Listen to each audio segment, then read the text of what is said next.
Welcome to today's collective reading.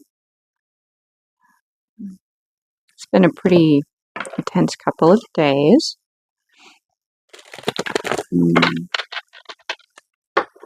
see what collective needs guidance with today.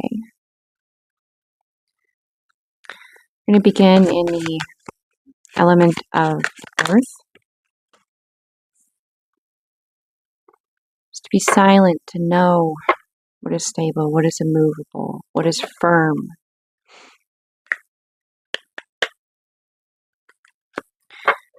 That is that you write your story. You choose how you frame your experience, your reality, what you give your attention to.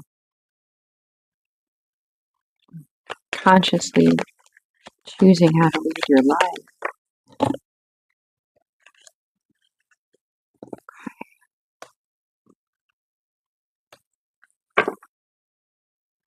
The assertive energy, which I do not use masculine, feminine. I use assertive, receptive. I find that it's distracting, and at times you get kind of trapped in the gender aspect of things when you use masculine, feminine, when you use assertive, receptive. It's something that you're able to internalize and then see how it reflects around you aside from gender, as we all have a mixture of assertive and receptive energies within us. So in this particular aspect, the assertive energies, it's a acknowledgement that what seemed like an ending is a beginning. It's not the end. There's a bit of a resistance, though, to embracing the vulnerability that comes with this. It's a very emotional experience, which leaves one feeling vulnerable, especially when they're not used to such pure and strong emotion. However, that is definitely present within the assertive aspects, to embracing that you choose consciously, you navigate your life consciously, you write your own story. How do you want to write that story? Where do you choose to give your focus? What's the narrative? In the receptive energies, in this position,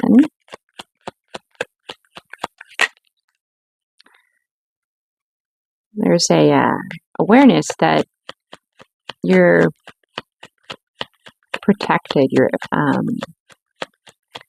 personal power, your connection to divine, your divine spark has your ownership of this, your awareness of it, that you are tapped in, that your thoughts, your feelings, your emotions, your desires, you're in constant communication and interaction with divine. So others may want to understand this, and they may not necessarily go about this in the healthiest way. But you're protected from this. You're elevated above it. It's not I am removing myself from this environment, from these energies that are curious. So you're still present. You're living by example. You're showing the way. You're not preaching the way. So these energies can still, seek the guidance. They can still learn and study and grow and observe from the story that you have written of your life, that you have consciously chosen in co-creation. So it's an acceptance of this as your personal truth, as just it is what it is. Which is why there's not an ending here. It's not the death of a dream, a passion, a desire, a co-creation. And the receptivity to learning and understanding what these intense emotions are within the self, as well as others around you that are experiencing the ripple effect from what you're understanding within self. So as you learn, they learn. They being energies around you. The element of air to know.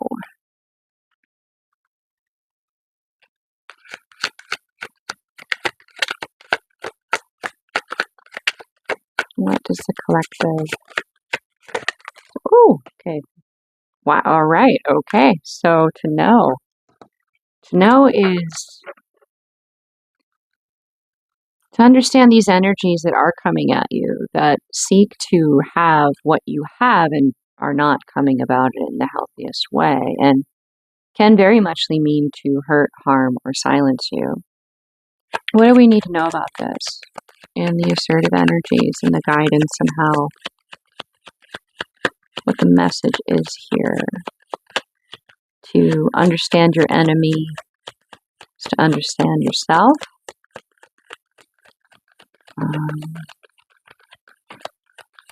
Knowledge is power.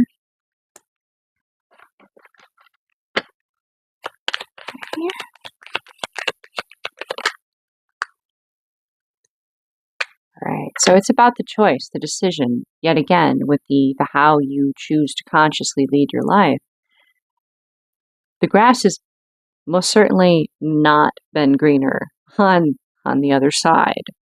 So if you were to give your focus, your energy, your emotion, your time, your power to these negative energies coming towards you that do mean to take what you have because they don't understand it and they want to obtain it. They don't necessarily know how to go about doing the work to get that. So they're not very rooted in light or love. The grass is not greener. The illusion has been utterly shattered. And the assertive aspect of you is very like, this is not good. I'm aware of this. I do not choose this. You know what the truth is. You know what abundance is. You understand what it is to have, to not have it just be about the pentacle, to have it really be based in love. And from love, all other abundance comes. The pentacle, the abundance with the pentacle, with money, with 3D, material wealth, its purpose is not the end game. It's not the goal. It's the supporting factor necessary to be able to share light and love and spread that, if you will, like be able to, for example, if you were to be, I don't know, inherited, like if you had an inheritance money-wise and you wanted to do humanitarian works, using that inheritance to fund the humanitarian efforts, it's really about supporting, spreading that love. It's not about the money. The money is not the end game. It's the spreading of the love, improving the quality of life for everyone. The assertive aspects within you understand, they see this. There's other aspects of abundance that come into play when really love and light is the true pursuit. So the aspects, like you're taking action towards this. You're being assertive in this awareness. You're owning it. And this is having a ripple effect. And the receptive energy is you're open to healing from this path, this battle, this awareness, this dispelling of the illusions and manipulations. A time of rest. So when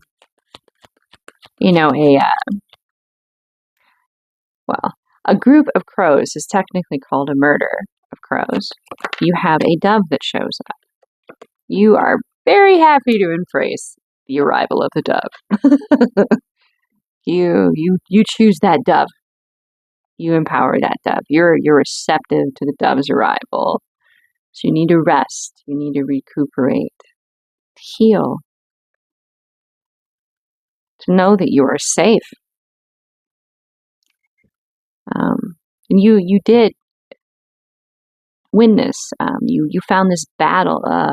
You found balance within this battle, internally and its representations externally, between the, your inner child, the ego, your conscious self, which is now, on the throne, if you will, of your life. You're the ruler of this. You are making the decisions, not the ego, not the inner child, conscious self, and you are taking input from all of you into this. So you are balanced in how you choose to consciously rule the decisions you make in your life within yourself.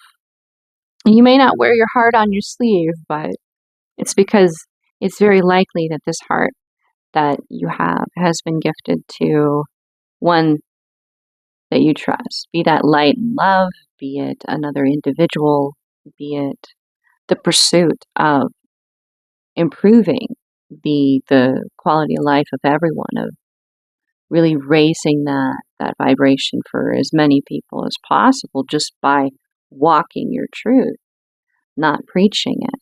This has also been something that's been reciprocated. So you always have this reminder of what the pursuit is. It's always love. Like that proverbial carrot on a stick, however, it's not proverbially always going to be on that stick. Like you fought this battle. More than likely, you're going to end up getting to eat that carrot. I have a card for the placement of fire for your will, what you have willed into being, your desire, your passion, transformation, purifying through the fires.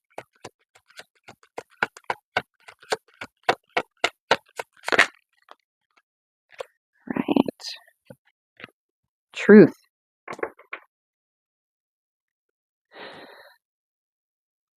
A redefining of truth, discovery of truth.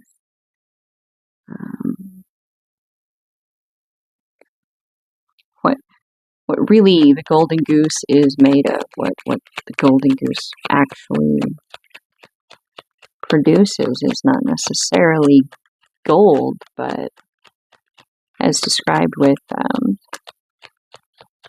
to know that love and light comes first, then the material wealth is there to support its, I want to say like amplification, multiplication, proliferation. Basically, it allows for you to spread this. Because even if you just you go out to a restaurant a couple times more in a month, you're exposing others to your vibration more directly twice a month. So you're creating a bigger ripple.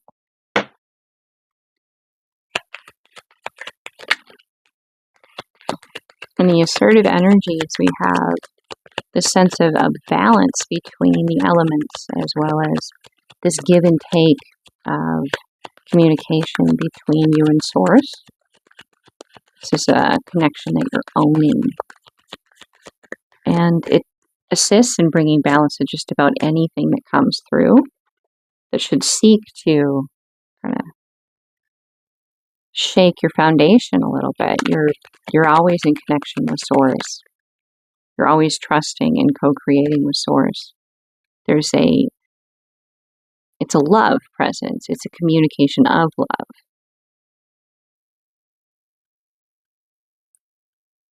So even if you don't understand divine and you don't understand what's going on, and maybe it hurts, like there's a awareness that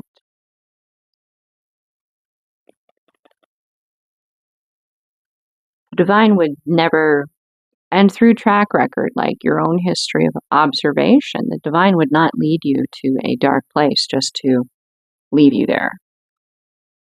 The divine's leading you there because light is needed there for you and for others as well. And you will, as you have observed in previous experiences, come closer and closer and closer to trust and faith and mutual love and respect with divine as a result of this. Even if it is painful, within the pain, transmutation takes place. And there's a gifting here in these lessons, in these challenges that have been overcome, because the foundation of it all has been love, light. You're always choosing love and light. You're not choosing the darkness. You're choosing to balance, choosing to trust that your divine would not be malicious or deceptive or choose to hurt or harm you just because they could. That's not your divine. That's not your source. In the receptive energy, what are we experiencing here in the fire will? All right.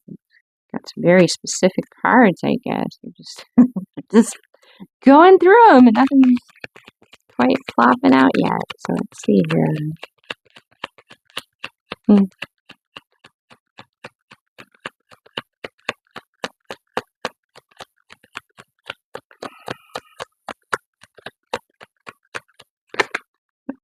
Okay then.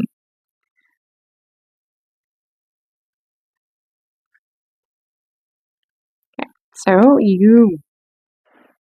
there's a balanced energy present here. Very balanced, very rapid, very, divinely guided, and they're working in unison. So they're going in the same direction, completely focused.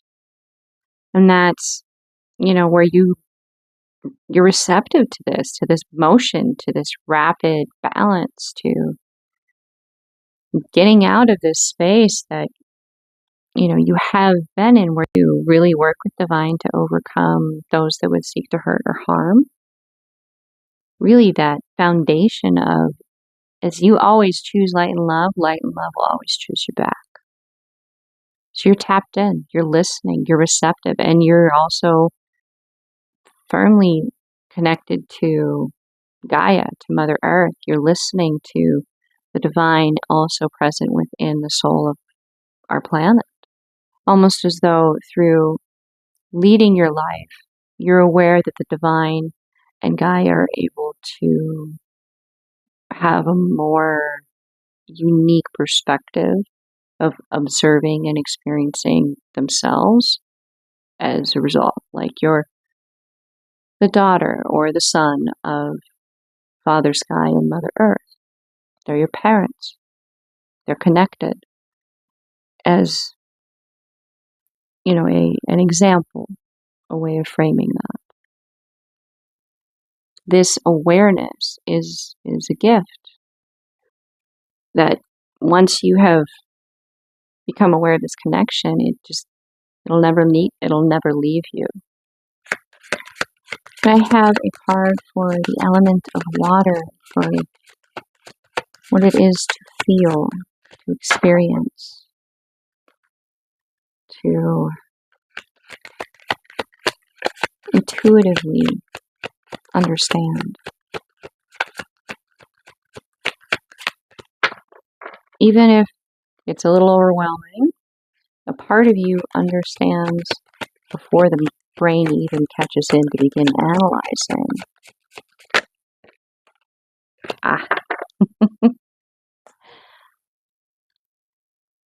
This is a beautiful card here. So this is basically, you are in complete control of yourself. You feel this connection in every atom, fiber, and all the space in between. even the smallest measurable physical descriptions that we can give for our form. You feel completely tapped in and know that you're co-creating, that you are navigating that life. Any assertive energy is present within water placement. Just have a couple clarifiers, bring in a little more detail. So right now, it's your intuition. There's really no limit to what you're capable, or you're not putting limits on what you're intuitively open to receiving, open to. It's a sense of almost you are assertively choosing to be receptive.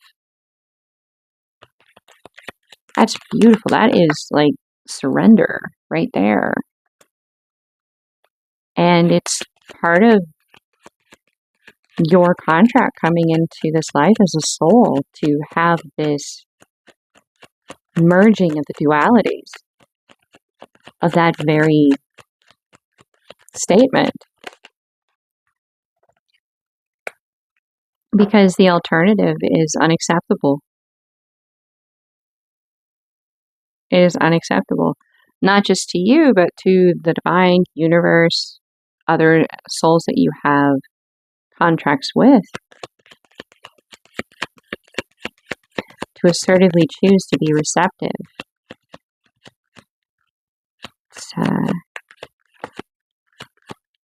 Eclipses are going to have a special meaning when and in and around the time that you happen upon this reading. Spend a little bit of time researching, looking into, meditating on any eclipses around this time. It may have special meaning to you in your unique story, your unique path. Can I have a couple clarifiers for receptive energies? A balancing of light and divine light and divine dark energies. The turning of the wheel. It's like you've entered a new chapter, and this new chapter could be, in your own life. It could be from many lifetimes. It could be from many different souls and the collective lifetimes. The storyline has shifted. There is joy, there is balance, there is a sense of taking that chance, that there is a receptivity to creating life, a new way of living life. Balance between what you know and what you don't know, and connecting between Gaia and the universe. Taking that leap, you don't just take the leap for yourself, you take that leap of faith in this surrender, being open, assertively choosing to be receptive. You know that you're bringing energies with you. From the grandest to the most micro, you're bringing a lot of energies with you when you take this leap. Einstein's spooky action at a distance just came to mind here.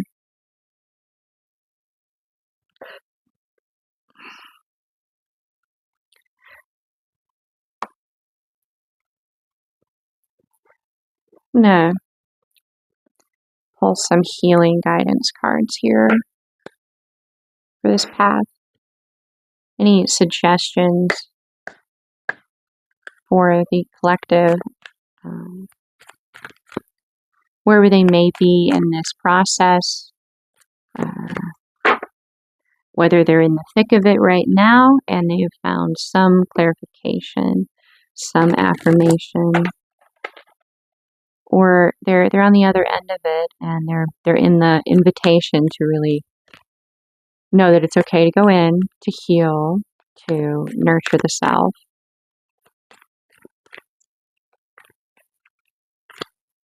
Okay.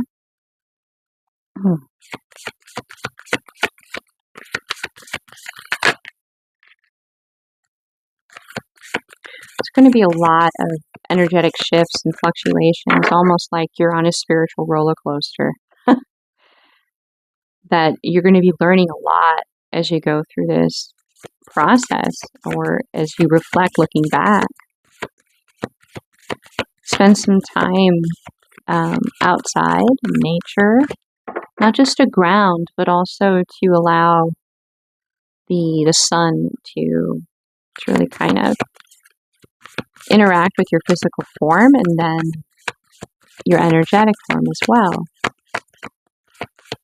So kind of referencing back to the concept of Father Sky and Mother Earth, the sun and the earth being in those natural environments will kind of bathe you in that awareness. And being outside and in nature is a profoundly healing thing, and it's not just a spiritual aspect. It's been scientifically supported through research that it has a very positive effect on our mental states and our emotional states. And through this process, that receptivity, that assertive receptivity to being open to whatever you are meant to have come in intuitively, that you've developed that foundational trust with divine to choose to follow what you're having intuitively come in, that you're receptive to, what you're receiving from Source Divine. You're assertively choosing to follow that intuitive nudge. It opens you to the ability to manifest at a rapid rate. And your heart chakra is going through quite an upgrade at this point, because you're channeling, you're open, you're choosing to be open to a higher concentration and vibration of energy moving through your physical form. And this upgrade is necessary for you to be able to thrive in that.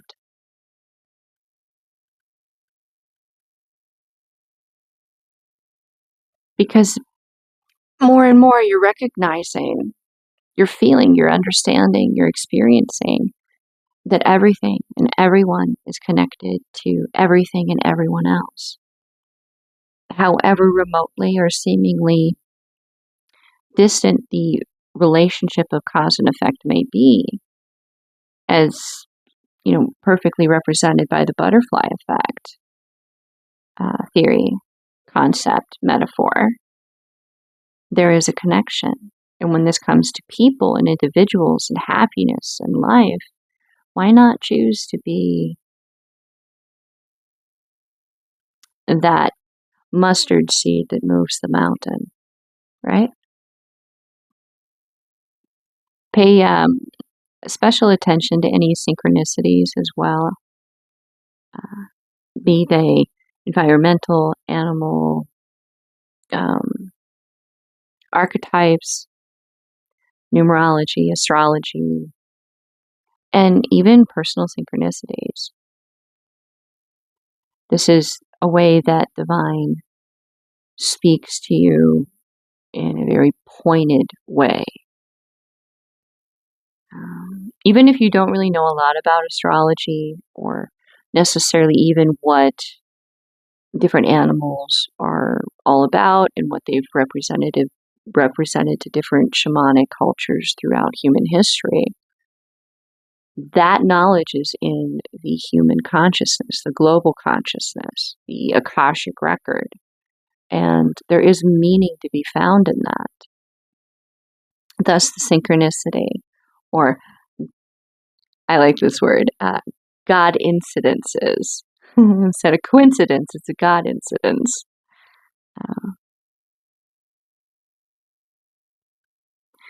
Thank you for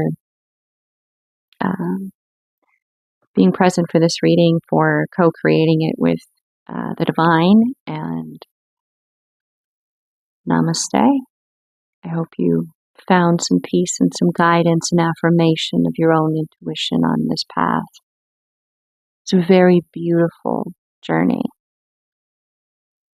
It takes courage and bravery and spiritual warrior.